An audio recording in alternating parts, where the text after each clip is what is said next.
Let's welcome back to MidPoint. NFL Hall of Famer Fran Tarkenton joins us. We now spin to a second problem that the National Football League is facing right now, and that is, again, players getting away with what is basically nothing more than sexual abuse. Fran noted it first. In the New York Times, a story came out on Sunday talking about a Miami Dolphin player, Philip Merling, 6'5", 305-pound defensive end for the Dolphins, allegedly beat his girlfriend, the mother of his children, twice. He was allowed to continue playing. Former members of law enforcement were involved in this. The cover-up that happened, if you just sit and read it.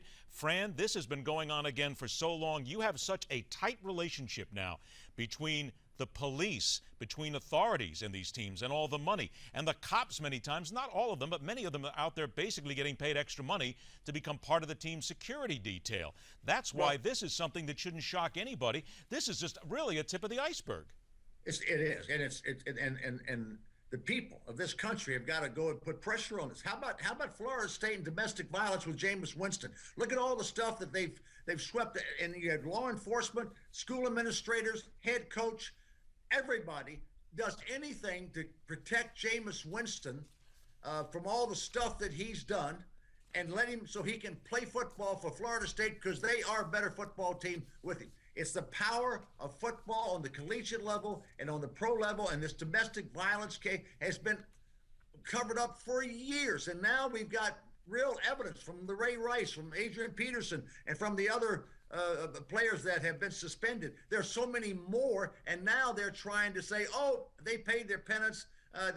They're sorry for what they did, and let's let them play now. But Fran, you and I both know we've been going around in this circle now for decades. Yeah. So where do we have to get to the point to make a change here? Personally, when you brought up Florida State, that's a state university that is supported by state dollars and tax dollars. In my mind, the governor needs to launch an investigation there, needs to go after them as a state entity. But where do you start? Because fans are going to tell you and me, shut up, guys, it's just football, and all I care about is winning and losing on the field. But guys like you and me have to keep yelling and screaming and talking, and somewhere someone's going to hear. At some point, they heard about concussions. I've been preaching domestic violence. I've been preaching the PEDs, painkillers for years on CNN, on op-eds in the Wall Street Journal, and nobody wants to cover the story. Nobody wants to cover the story. I've been the lone voice out there. I'm glad you people are another voice out there, and you and I have got to keep talking and yelling because it's all wrong. Well, it's because they're all in bed. Isn't it all because everybody's in bed together? Look, let's be very honest here. ESPN makes billions of dollars from the National Football League. So does CBS. So do all the other networks. So do people when they're selling toy dolls and helmets to the kids as well. Everybody's in bed together, and there's no reason to stop this, because if you do, you're going to ruin a cash cow. Well, the reason to stop it is because we have women in this country and children in this country who are being abused and damaged and hurt, and we are America. I don't care how much we like our football. We've got to stand up and be counted on this type of stuff. And are we going to accept the fact that players are living shorter lives? They're getting injured more frequently.